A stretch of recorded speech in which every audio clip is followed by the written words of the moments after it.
away.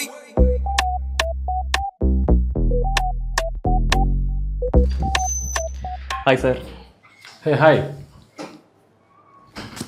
Sir, ಇದು previous video response ಹೇಗಿತ್ತು? Very good. Already 2 ಬುಕ್ಕಿಂಗ್ಸಿಗೆ ಕೂಡ ಪ್ಲಾನಿಂಗ್ ಆಗಿದೆ. ಹೌದಾ? Very nice. ಸರ್, ಆ ಪ್ರಾಜೆಕ್ಟ್ಸ್ ಬಗ್ಗೆ ಇನ್ನೂ ಎಕ್ಸ್ಪ್ಲೈನ್ ಮಾಡ್ತೀರಾ? Hey of course please. ಸರ್, ಇದು ಸ್ಲಾಟ್ಸ್ ಆ್ಯಂಡ್ ಅಮ್ಯುನಿಟೀಸ್ ಬಗ್ಗೆ ಎಕ್ಸ್ಪ್ಲೈನ್ ಮಾಡ್ತೀರಾ? ಪರ್ ಫ್ಲೋರಲ್ಲಿ ನಿಮಗೆ ಟೋಟಲ್ 8 ಯೂನಿಟ್ಸ್ ಬರುತ್ತೆ. ಆ್ಯಂಡ್ ಅಮ್ಯುನಿಟೀಸಲ್ಲಿ ನಿಮಗೆ ಫುಡ್ ಕೋರ್ಟ್ಸ್ ಬರುತ್ತೆ, ಗ್ರೌಂಡ್ ಫ್ಲೋರ್ ಆಗಲೇ ಹೇಳಿದಾಗೆ. ವೆಯ್ಟಿಂಗ್ ಲಾಂಚಸ್ ಬರುತ್ತೆ, ರೆಸ್ಟೋರೆಂಟ್ ಬರುತ್ತೆ, car parkings and EV charging ಕೂಡ ಆಪ್ಷನ್ ಮಾಡಿದ್ದೀವಿ. ಸರ್, ಈ ಪ್ರಾಜೆಕ್ಟ್ದು ಪ್ರೈಸ್ ಆ್ಯಂಡ್ ರೆಂಟಲ್ ಅಶ್ಯೂರೆನ್ಸ್ನ ಯಾವ ಥರ ಪ್ರೊವೈಡ್ ಮಾಡ್ತಾ ಇದ್ದೀರಾ?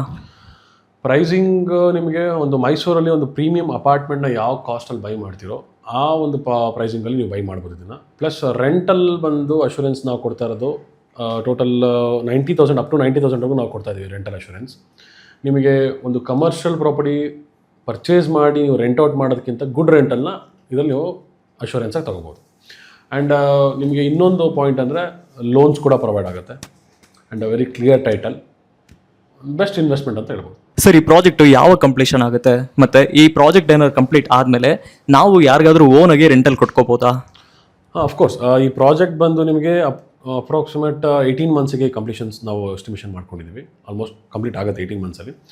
ಆ್ಯಂಡ್ ನೀವೇ ಓನಿಗೆ ರೆಂಟ್ಗೆ ಕೂಡ ಕೊಡ್ಬೋದು ಅಥವಾ ನೀವೇ ಕೂಡ ಆಫೀಸ್ನ ಮಾಡ್ಕೋಬೋದು. ಫಾರ್ ಎಕ್ಸಾಂಪಲ್ ಅದು ಯಾವುದೇ ಥರ ಟರ್ಮ್ಸ್ ಆ್ಯಂಡ್ ಕಂಡೀಷನ್ಸ್ ಏನೂ ಇಲ್ಲ. ಆ್ಯಂಡ್ ಫ್ಯೂ ಫ್ಲೋರ್ಸ್ ಮಾತ್ರ ನಾವು ಬೇರೆ ಥರ ಆಪ್ಷನ್ ಮಾಡಿದ್ದೀವಿ. ಆ್ಯಂಡ್ ನೀವೇ ಅದನ್ನು ರೆಂಟಿಗೆ ಕೂಡ ಕೊಡ್ಬೋದು, ನೋ ಪ್ರಾಬ್ಲಮ್. ಸರ್, ಈ ಪ್ರಾಜೆಕ್ಟ್ ತೊಗೊಂಡು ಫ್ಯೂ ಇಯರ್ಸ್ ಆದಮೇಲೆ ನಾನೇನಾದ್ರು ಸೇಲ್ ಮಾಡ್ಬೋದಾ? ಆ ಸೇಲ್ ಏನಾರು ಮಾಡೋಕ್ಕೆ ನಿಮ್ಮ ಕಡೆಯಿಂದ ಸಪೋರ್ಟ್ ಸಿಗುತ್ತಾ? ಯಾಕಂದರೆ ಇವಾಗ ಯಾವ್ದಾದ್ರು ಪ್ರಾಜೆಕ್ಟ್ಸ್ನ ತೊಗೊಂಡ್ರೆ ಅಲ್ಲಿ ರೀಸೇಲ್ ಪ್ರಾಮಿಸ್ ಯಾರೂ ನೀಡಲ್ಲ. ಬಟ್ ಆ ಪ್ರಕಾರ ಹೋದರೆ ನೀವು ಯಾವ ಥರ ಸಪೋರ್ಟ್ ಮಾಡ್ತೀರಾ? ಆ್ಯಂಡ್ ಫಸ್ಟು ನಿಮ್ಮ ಕ್ವಶನ್ಗೆ ಇದು ರೀಸೇಲ್ಸ್ ಮಾಡ್ಬೋದಾ? ಅಫ್ಕೋರ್ಸ್ ನಿಮಗೆ ಇದು ಬೇರೆ ಕಡೆ ಇವಾಗ ಅಪಾರ್ಟ್ಮೆಂಟ್ ಪರ್ಚೇಸ್ ಮಾಡ್ತೀರಾ, ಹೇಗೆ ನೀವು ಸೇಲ್ ಮಾಡ್ತೀರೋ ಸೇಮ್ ಆ್ಯಸ್ ಇಟ್ ಈಸ್ ಇದನ್ನು ನೀವು ರೀಸೇಲ್ ಕೂಡ ಮಾಡ್ಬೋದು. ಆ್ಯಂಡ್ ನಮ್ಮಲ್ಲಿ ಓಷನ್@9 ನಿಮಗೆ ರೀಸೇಲ್ ಟೀಮ್ ಕೂಡ ಇದೆ. ಯಾಕೆಂದರೆ ಆ ಟೀಮ್ ನಿಮಗೆ ಸಪೋರ್ಟ್ ಕೊಡ್ತಾರೆ. ಅಫ್ಕೋರ್ಸ್ ನಮ್ಮ ಕಡೆಯಿಂದ ಸಪೋರ್ಟಿಂಗ್ ಇರೋದು. ಸರ್, ನಾನಿವಾಗ ಇಂಡಿವಿಜುವಲ್ ಆಗಿ ಬೇರೆ ಕಡೆನೇ ಕಮರ್ಷಿಯಲ್ ಸೈಟ್ ತೊಗೊಂಡು ಕನ್ಸ್ಟ್ರಕ್ಷನ್ಸ್ ಎಲ್ಲ ಮಾಡ್ಬೋದು. ಬಟ್ ನಾನು ಯಾಕೆ ಇಲ್ಲೇ ಇನ್ವೆಸ್ಟ್ಮೆಂಟ್ ಮಾಡಬೇಕು, ಇದನ್ನೇ ಪ್ರಿಫರ್ ಮಾಡಬೇಕು? Good question. ನೀವೀಗ ಮೈಸೂರಲ್ಲಿ ಒಂದು ಕಮರ್ಷಿಯಲ್ ಸೈಟ್ ತೊಗೋತೀನಿ ಅಂದರೆ ಎನಿವೇರ್ ಎಲ್ಲಿ ದೂರದಲ್ಲಿ ತೊಗೊಂಡ್ರೂ ನಿಮಗೆ ಒಂದು 2 CR ಪ್ಲಸ್ ಆಗುತ್ತೆ. Plus additional construction cost.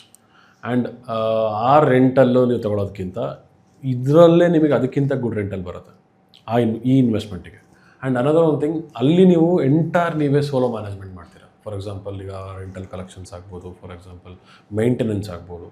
ಇಲ್ಲಿ ಒಂದು ಪ್ರಾಪರ್ ಅಡ್ಮಿನಿಸ್ಟ್ರೇಷನ್ ಟೀಮ್ ಇರುತ್ತೆ, ಆಯಿತಾ. ಹೀಗಾಗಿ ನಿಮಗೆ ಒಂದು ರಿಸ್ಕ್ ಫ್ರೀ ಅಂತ ಹೇಳ್ಬೋದು. ಆ್ಯಂಡ್ ಎಲ್ರಿಗೂ ಒಂದು ಕಮರ್ಷಿಯಲ್ ಪ್ರಾಜೆಕ್ಟ್ಸಲ್ಲಿ ಇನ್ವೆಸ್ಟ್ ಮಾಡಬೇಕು ಅನ್ನೋದಿರುತ್ತೆ, ಒಂದು ಗುಡ್ ರೆಂಟಲ್ ಬೇಕು ಅನ್ನೋ ಥರ ಎಲ್ರಿಗೂ ಇರುತ್ತೆ. ಆ ಥರದವ್ರಿಗೆ this a right time and right project ಅಂತ ಹೇಳ್ಬೋದು.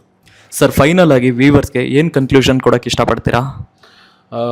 ಆಗಲೇ ಹೇಳಿದಾಗೆ ವೆರಿ ಗುಡ್ ಪ್ರೈಮ್ ಲೊಕೇಶನ್ ಇದು. Almost attach to ring road property, Vijayanagar and ಹೆಬ್ಬಾಳ್ಗೆ ಲೊಕೇಟ್ ಆಗಿರೋ ಪ್ರಾಪರ್ಟಿ ಇದು. ಆ್ಯಂಡ್ ಮೈಸೂರು ಕೂಡ ನೆಕ್ಸ್ಟ್ ಸೆಕೆಂಡ್ ಗ್ರೋತ್ ಆಗ್ತಿರೋ ಒಂದು ಸಿಟಿ. ಪ್ರೈಸಸ್ ತುಂಬ ಚೇಂಜಸ್ ಆಗ್ತಾಯಿದೆ. ದ ರೈಟ್ ಟೈಮ್, ಒಳ್ಳೆ ಟೈಮಿಗೆ ಇನ್ವೆಸ್ಟ್ ಮಾಡೋರಿಗೆ ಕಮರ್ಷಿಯಲ್ ಪ್ರಾಜೆಕ್ಟ್ ಕೂಡ ಪ್ಲಸ್ ಒಂದು ಗುಡ್ ರೆಂಟಲ್ ಕೂಡ ಸಿಗುತ್ತೆ. ಇನ್ವೆಸ್ಟ್ ಮಾಡಿ. ಆ್ಯಂಡ್ ಫರ್ದರ್ ಫ್ಯೂಚರಲ್ಲಿ ನಿಮಗೆ ನಮ್ಮ ಟೀಮಿಂದ ಕೂಡ ಸಪೋರ್ಟ್ಸ್ ಇರುತ್ತೆ, ರೀಸೇಲ್ ಸಪೋರ್ಟ್ಸ್ ಇರುತ್ತೆ. ಹಾಗಾಗಿ ಆ್ಯಂಡ್ ಬೇರೆ ಕಡೆ ನಿಮಗೆ ಇನ್ವೆಸ್ಟ್ ಮಾಡ್ಬೋದು, ಮಲ್ಟಿಪಲ್ ಪ್ರಾಜೆಕ್ಟ್ಸ್ಗಳು ಬರ್ತಾ ಇರುತ್ತೆ.